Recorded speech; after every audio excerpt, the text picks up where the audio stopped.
આજે આપણે બનાવવાના છીએ એકદમ બજાર જેવી શેઝવાન ચટણી।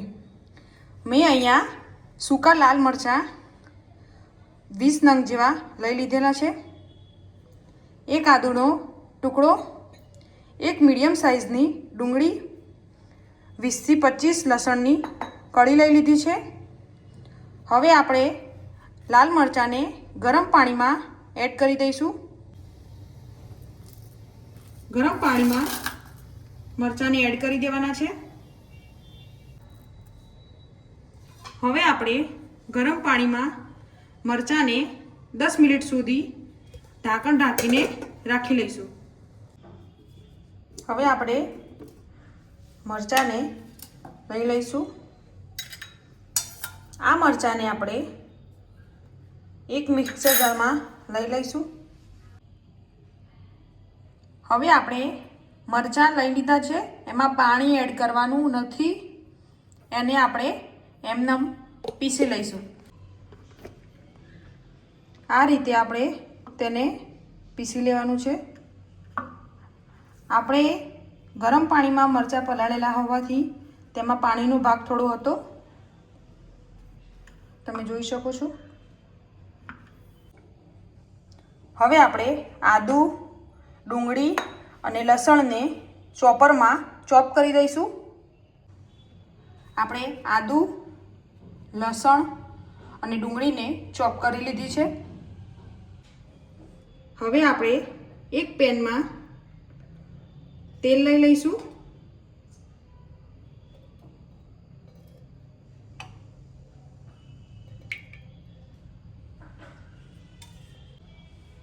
હવે આપણે તેલ ગરમ થઈ જાય તે પછી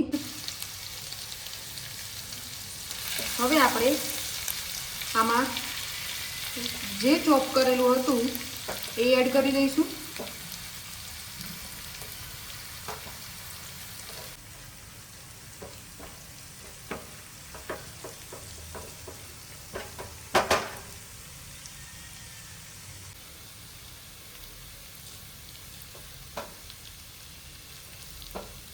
હવે આપણે એમાં જે આપણે મરચાંની બનાવેલી હતી પેસ્ટ એ એડ કરી દઈશું।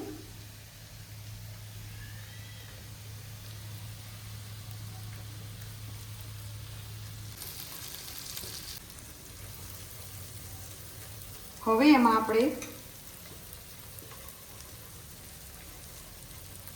સ્વાદ પ્રમાણે મીઠું લઈ લઈશું।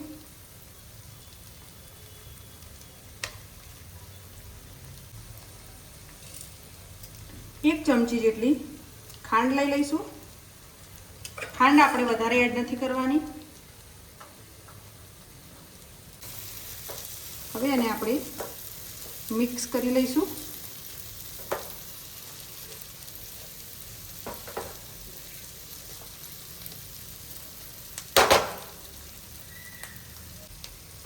હવે આપણે એમાં જે પાણી મરચાં પલાળેલા હતા એ પાણી બચેલું હતું તે થોડું એડ કરી દઈશું।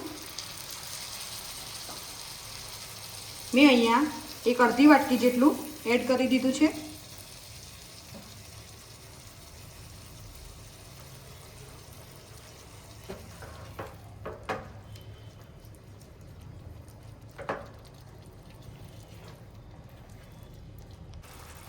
હવે આપણે એમાં એક અડધી ચમચી ડાર્ક સોયા સોસ લઈ લઈશું।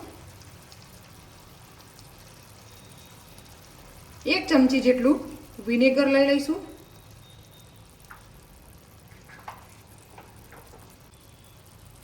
એક ચમચી ટોમેટો કેચઅપ લઈ લઈશું। હવે આ બધાને આપણે મિક્સ કરી લઈશું।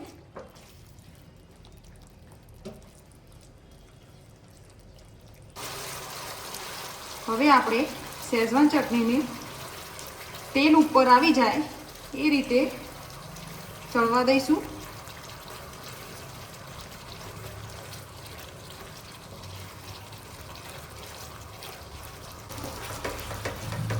તમે જોઈ શકો છો આપણું તેલ બધું ઉપર છૂટું પડી ગયું છે। હવે આપણે ગેસને બંધ કરી દઈશું। હવે આપણે શેઝવાન ચટણીને આપણે ઠંડી કરીને એર ટાઈટ બોટલમાં ભરી લઈશું.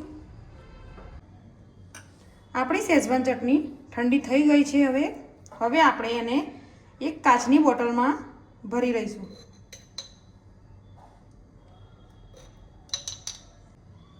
હવે આપણી શેઝવાન ચટણી રેડી છે.